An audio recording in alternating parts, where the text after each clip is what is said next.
Ako po si Maria Teresita R. Caubang. I'm 53 years old. Ang disability ko po ay may polio po ako sa right hand. Bali, ang disability ko na polio, na-discover lang ng parents ko nung 5 years old ako. Para sa akin naman, hindi naman ako yung parang nagwo-worry para sa sarili ko. Kumbaga, nakakayanan ko naman kasi lahat, lalo na nung nag-aaral ako. So, okay lang dahil mahal naman ako ng mga magulang ko. Tsaka bali, tinerapy din po ako nung mga time na yun. Kaya bali, naagapan po ng parents ko. Kaya yung right hand ko lang yung naging problema. Hindi yung buong kalahati ng katawan. Yun po yung sabi ng doktor. Para sa akin, wala naman kasi ako nakitang diferensya, kumbaga. Kasi siguro tingin ko dahil na rin pag inalagaan ka ng magulang mo kung paano ka pinalaki, bali, hindi mo na aalalahanin yung mga ganong disability sa buhay mo. Nakapag-aral naman po ako kahit paano, nakatungtong po ako ng college. Tapos ma'am, nung 1998, nakapag-apply po ako ng abroad. So, doon po sa Taiwan, naka 6 years po ako ng kontrata. Tapos, yung pong napag-ipunan ko doon, yun yung sinimulan ko ng negosyo. Nung nakabalik na po ako ng 2006, una po, ang naiisip ko, yung sari-sari store po. Tapos, habang tumatagal po, sabi ko, may capacity naman po ako ng pagluluto dahil natuto na rin po ako doon sa mother ko. So, unti-unti po ako nagluto-luto. Yun na po yung tinuloy-tuloy ko na siya. Dahil din po sa LGU Naga, dun po sa PIDAW, inoffer po sa amin yun ng mga PWD. Tapos po, inisa-isa po kami, pinuntahan kami sa tindahan, sa mga pwesto namin.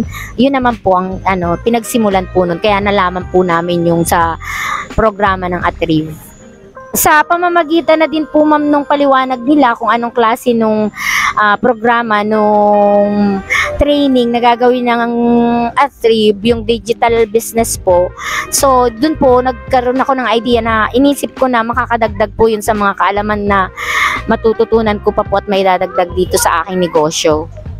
Ang sinalihan ko po nag-join po kami sa digital business training program ng Atrieve.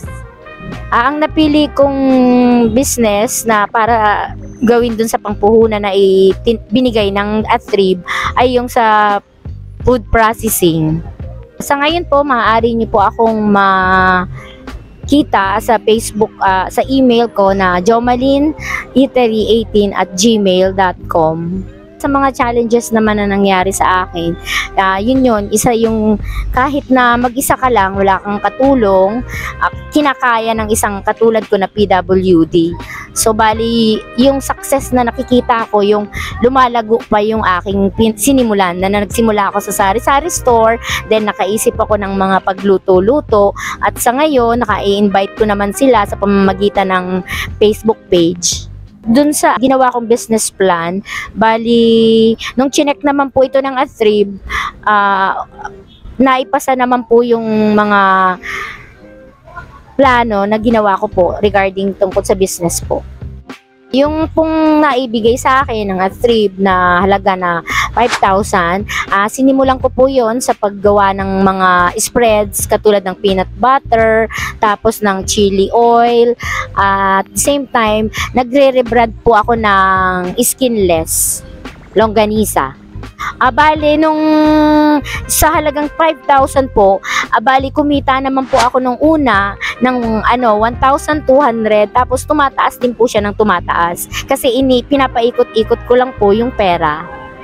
Bali, yung 30% sinisave ko siya, then yung iba naman 10% sa mga gastusin, tapos yung binibili ko naman ng mga gamot like yung multivitamins lang naman, food supplement din kasi yon.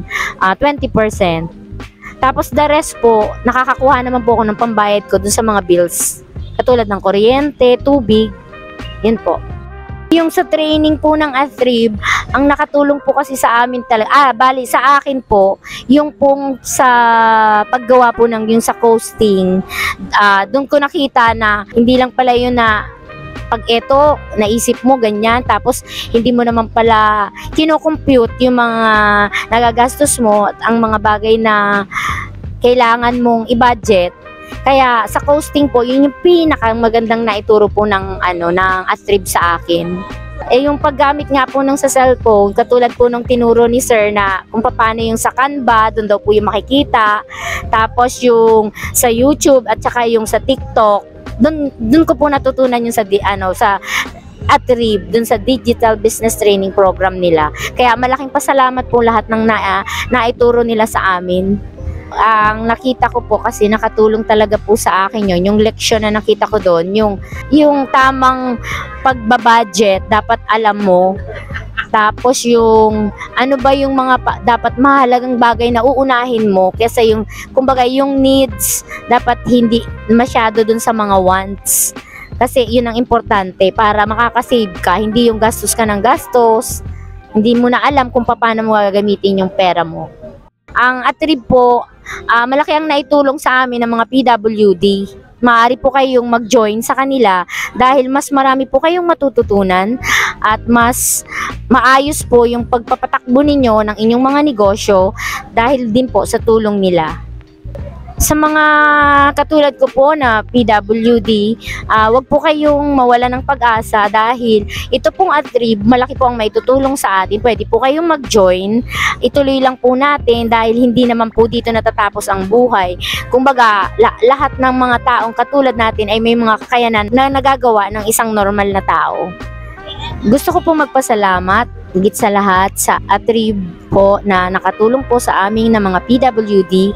Ganon din po sa nag-sponsor ng gawaing ito sa Boys Philippines, Norpil, PFID, and Diliani Funds. Maraming salamat po sa inyong lahat at pagpalain po kayo ng Panginoon.